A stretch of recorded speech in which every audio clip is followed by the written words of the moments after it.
Kembali tentang rancangan CP dan TP untuk jenjang mandiri berubah. Sebenarnya bukan merancang sih, lebih ke mengikut sama yang ada di PNM.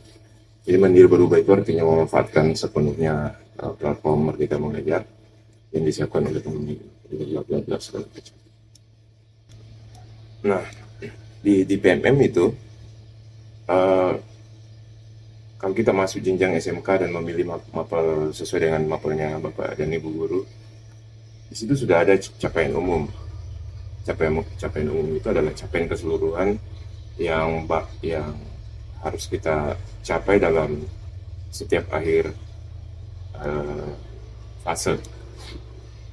Dalam capaian umum itu dikonvert ke dalam elemen-elemen. Nah, kalau kita mengambil rujukan dari desain komunikasi visual, dari itu terbagi menjadi 8 yang pada dasarnya. Jadi mapel di kurikulum Merdeka sebelumnya itu di kurikulum 13 mapel itu terbagi dan menjadi yang pertama mapel profil teknopreneur di bidang desain komunikasi visual, terus sketsa dan ilustrasi, tipografi, videografi, fotografi dasar, dan komputer grafis. Nah, kalau di kurikulum Merdeka itu disatukan menjadi mapel dasar desain komunikasi visual. Nah, capaian keseluruhannya ini adalah capaian umum yang dikonvert menjadi elemen-elemen atau mapel-mapelnya yang sebelumnya di kurikulum 13. Di setiap elemen ini itu mempunyai capaian-capaian umum, capaiannya masing-masing untuk setiap elemen. Itu bisa lihat. Contoh untuk elemen pertama, profil teknopreneur, pada akhir fase E, peserta didik mampu memahami pekerjaan atau profesi di bidang desain visual dan seterusnya.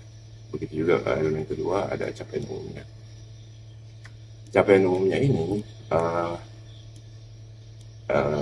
itu bisa kita di dalamnya sudah ada nih sebenarnya apa sih namanya kata kunci. Pertama elemen teknopreneur itu kata kuncinya dalam memahami bagaimana siswa dapat memahami pekerjaan atau profesi dalam bidang desain komunikasi visual dan kewirausahaan. Dalam capaian elemen itu bisa disimpulkan bahwa bisa kalau kita convert ke dalam tujuan pembelajaran, yang menjadi tujuan pembelajarannya adalah yang pertama memahami dasar desain komunikasi visual, memahami sejarah desain komunikasi visual, memahami industri DKV dan kekayaan intelektual. Itu kalau kita ambil referensinya dari buku. Jadi di buku itu Bapak Ibu, di buku itu dia terpisah dari menjadi topik. Jadi topiknya bab 1 komunikasi visual. Di dalam topik komunikasi visual ini kalau menurut buku dia baku campur elemennya di dalam. Contoh A, memahami dasar komunikasi itu masuk ke elemen 1, memahami sejarah desain komunikasi visual itu masuk ke elemen 1, memahami perkembangan teknologi dan media itu masuk ke elemen 3. Masuk ke elemen 3. Nah, kalau untuk saya pribadi untuk jurusan DKV, saya bagi pembelajarannya menggunakan dari by elemen, jadi berurut mulai dari elemen 1, 2, 3, 4 itu digabungkan menjadi 1 dan dipegang oleh Ibu Nugra. Nah, setelah kalau kami mau menggunakan model urut dari menggunakan elemen, berarti saya harus memilah materi-materi yang ada di buku, saya ambil dan saya sesuaikan, saya urut sesuai dengan urutan elemen. Profil teknopreneur, jadi saya gabung dalam situ nih, A, memahami dasar dari komunikasi visual, memahami sejarah desain komunikasi visual, dan seterusnya. Jadi itu bisa convert dalam sini, by elemen yang dipegang sama Ibu Nugra, elemen 1, elemen 2, elemen 3, dan elemen 4. Jadi kita tidak ikut sama buku, tapi kalau Bapak Ibu mau ikut sama buku, elemennya itu berarti gabung. Kita tinggal rubah elemen 1 itu jadi E1 kodenya, elemen 2 E2 kodenya. Jadi dia by topik. Jadi bisa kita rancang di dalam tabel nanti itu topik yang pertama di sini misalnya. Topik komunikasi visual. Tujuan pembelajarannya apa? Ada semua tujuan pembelajarannya di situ. Lalu elemen yang terkandung dalamnya ada elemen apa saja. Nah, terkandung di dalam di situ ada E1, E2 dan elemen 3. kegiatan kelas seperti biasa, kegiatan kelas, aktivitas pembelajarannya dalam bentuk apa, diskusikah, studi, presentasi kelompok, dan lain-lain. Dan terus bentuk penilaiannya seperti apa, laporan tertulis, presentasi, kuis. Kalau elemen ilustrasi, penilaiannya portofolio kalau saya. Jadi seperti itu, dari model 1 by elemen, per elemen. Jadi di buku itu saya pilah-pilah yang mana masuk ke elemen profit entrepreneur, baru dibuatkan tujuan pembelajarannya terus yang tersusun. Tapi kalau ibu agak repot, bapak ibu agak kerepotan di situ, bisa ikut sama buku, tapi dibagi menjadi per topik. Bab 1, misalnya topiknya bab 1 komunikasi visual.